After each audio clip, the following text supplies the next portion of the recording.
السلام عليكم من مطبخ ماما الأكلات العراقية. اليوم عندي وجبة الفطور، الدجاج المشوي بالتمن المبهر أو التمن المبهر مع الدجاج المشوي. راح أحتاج بالبداية للتمن برياني، بهارات برياني، بهارات جدر، صبغة الزعفران ومع نكهة الزعفران. هاي راح أحتاجه للتمن طبعا، وزيت. هنا أني الدجاجة منقعتها تقريبا صار لي ساعتين ورا ما غسلتها مي وملح. نقعتها ملعقة معجون طعام، يعني ملعقة كبيرة معجون طماطة، ويا ملعقة كوب بابريكا، ويا ورق غار قسم طحنته، ويا اكليل الجبل همينه تقريبا 6 ورقات غار او 7 طحنتهن، ويا ملعقة كوب اكليل جبل همينه شوي نعمته بيدي، ويا حامض، اي حامض ليمون عندكم او هذا، وملح. ها هي انا هاي هسه نقعتها تقريبا صار تقريبا ساعتين الا كم دقيقة، يعني مو كاملات. هسه انا هاي متبلتها، وطبعا الها هسه انا من راح اخليها بالفرن. راح هسه قدامكم اطلعها من المي واخليها بالتبسي مالتها. اني مشعلة الطباخ.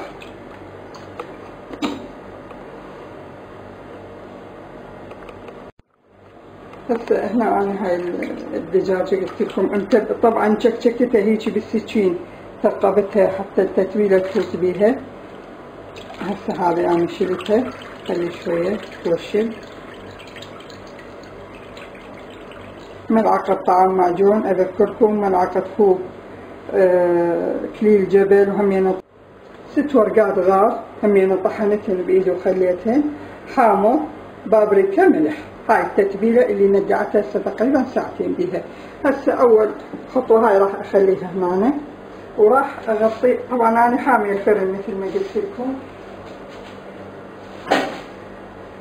راح اغطيها بالتليفون. طبعا شوية رشة ملح ارشلها خفيفة، لان تدوم هذا السائل، يعني الملح ما يتركز بيه. هذا هنا هاي كلش كافي. راح اسلسلها.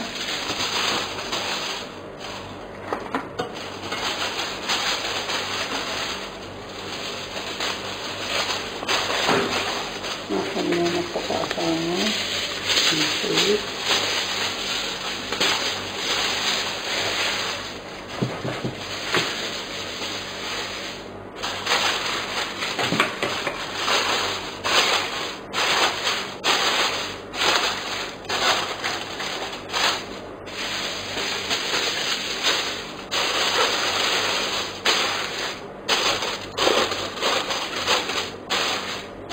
حتى اخليها بالفرن نص ساعة واطلعها حتى اسوي التتبيلة الاخيرة لها. هسه الخطوة الثانية نجي للتمن المبهر. اول خطوة اخلي زيت حسب الرغبة. انا هنا زيت كمية متوسطة خليت تقريبا 3 ملاعق اكل، حتى بس انطر شوية يحمى. راح اضيف ملعقة كوب برياني. هذه هنا هسه خليتها ملعقة كوب برياني،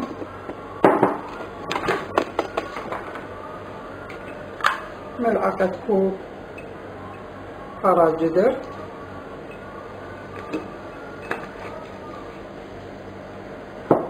راح شوية اقلبها بالزيت.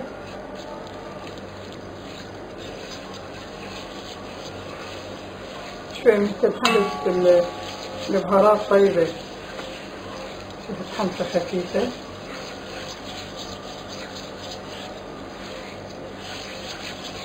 بإمكانكم وبدكم كاري همين كلش طيب يطلع، بس أنا هاي اللي كثرت بهارات جدر.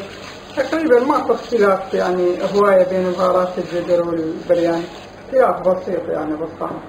هسه راح اضيف التمن اللي نقعتها عن نص ساعة.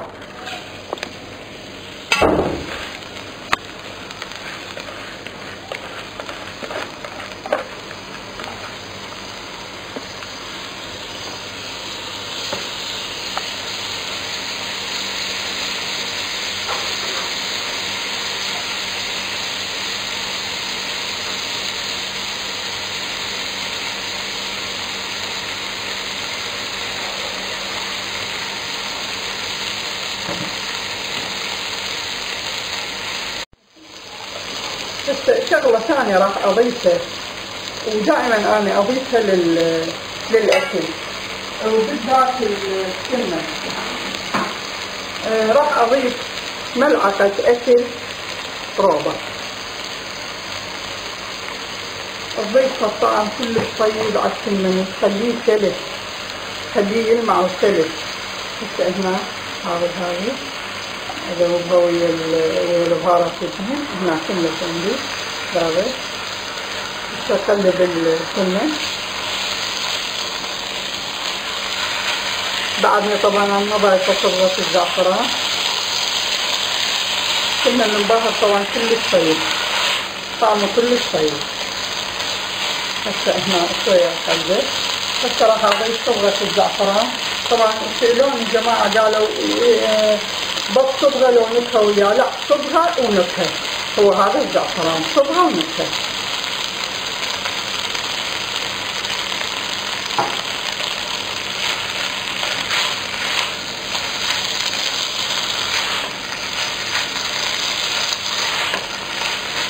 راح شوية رشة ملح بسيطة. هسه هنا أنا تقريبا خمس عندي، والدجاجة بالفرن انتظرها إن شاء الله نص ساعة وأطلعها حتى أخليها التتبيلة الثانية. راح أضيف المي. أنا منجأتها قلت لكم نص ساعة سمنة.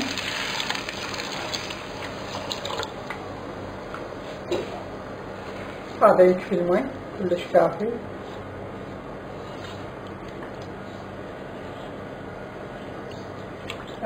حتى أذوب الملح. هاي هسه إن شاء الله راح أغطيه ومن ينشف أهدره.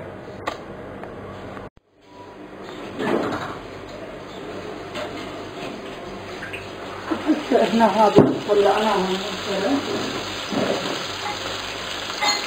راح أقلبها حتى أهيئها هاي طبعا باعوا شلون صارت من التتبيلة اللي خليتها، يعني هرت اللحم مالتها خليتها كلش سلس وطيب، وطعمها كلش طيب راح يصير. مع شلون هنا ما يهم هي سواء تفصفت أو هي راح ناكلها إن شاء الله. هنا راح هسه نخلي الخضار اللي هي أنا طماطة وبصل خليت. بإمكانكم أي شيء يعجبكم خلوه، ماكو مشكلة. أي شيء يعجبكم خلوه، حتى لو باذنجان خلوه.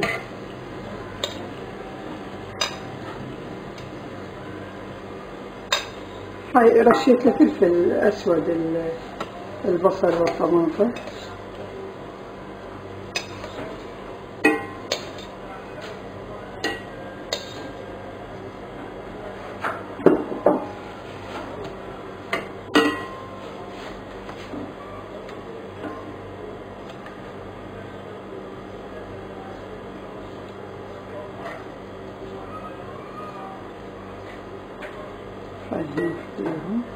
هسه راح ارجعها 5 دقائق واطلعها اخليها الصلصة النهائية اللي راح اسويها قدامكم.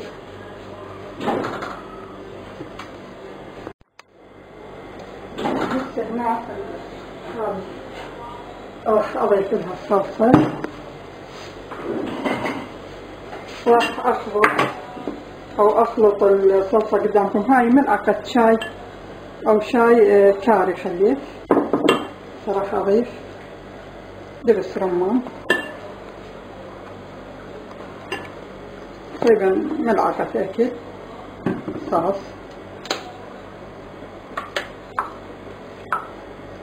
ملعقة أكل صوص،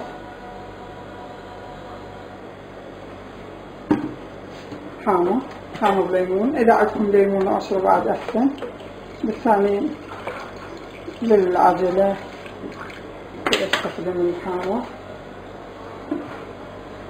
استخدم هذه بصل،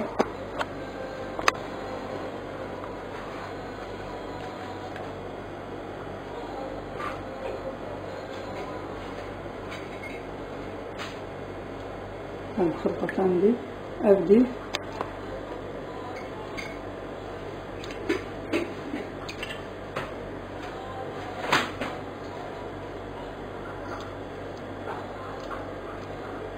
أخلطها من الجهتين حتى تطلع طيبة.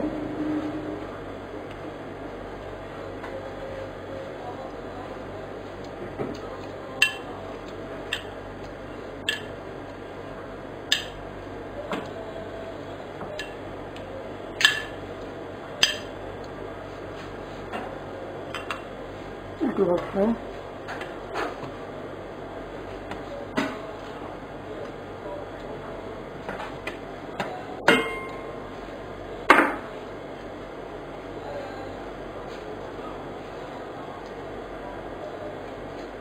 هسه راح ارجعها الفرن تقريبا 10 دقائق ان شاء الله واطلعها راوكم اياها.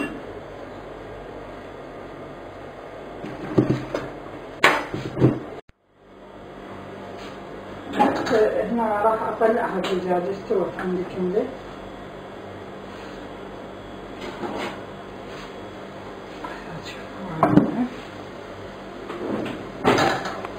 هنا التمن هنا صبيته باعوا شلون. هاي اللي قلت لكم اثر الروبة والزعفران باعوا شلون خلي الحباية واضحة. لا بالكاميرا واضح شلون الحباية واضحة وتلمع. هاي للروبة والزعفران. هسه راح هنا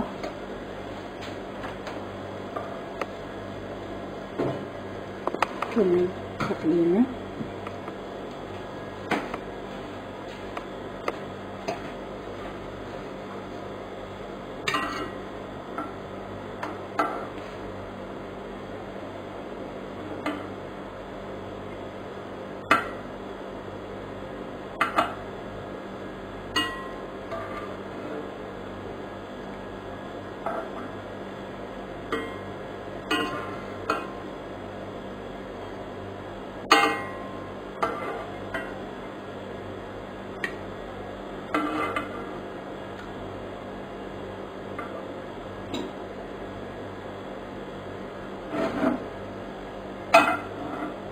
وهذا الشكل النهائي لأكلة اليوم.